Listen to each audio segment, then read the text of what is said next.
7. Ang mga nagpapatuloy ng paggawa ng mabuti sa paghahangad ng karangalan, kadakilaan at kawalang kamatayan ay bibigyan niya ng buhay na walang hanggan.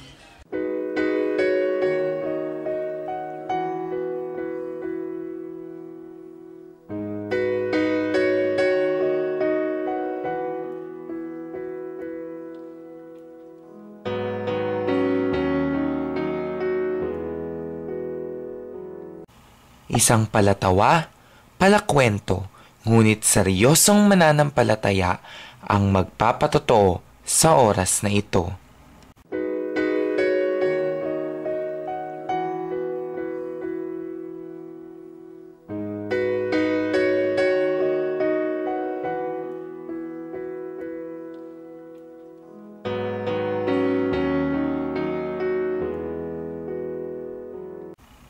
Tunay ngang ipinadama ng Panginoon ang kaniyang kadakilaan sa buhay ng kapatid nating ito.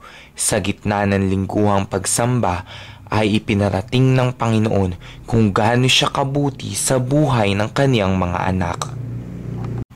Mula noon, ipinangako niya na hindi na siya bibitaw sa ating Panginoon hanggang wakas. Isang maarugaing ina at matapat na kaibigan sa kaniyang mga kapatid sa pananampalataya.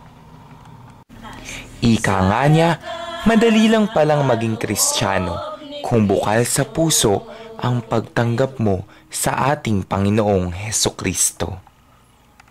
Masaya ako kasi maraming binago ang Panginoon sa akin. Kaya napapasalamat ako sa Kanya at binabalik ko ang aking papuri at pasasalamat sa ating Diyos na buhay. Kilalanin natin at alamin ang kwento sa likod ng buhay ng ating kapatid sa Panginoon, kapatid na Anita Nitz Redondo.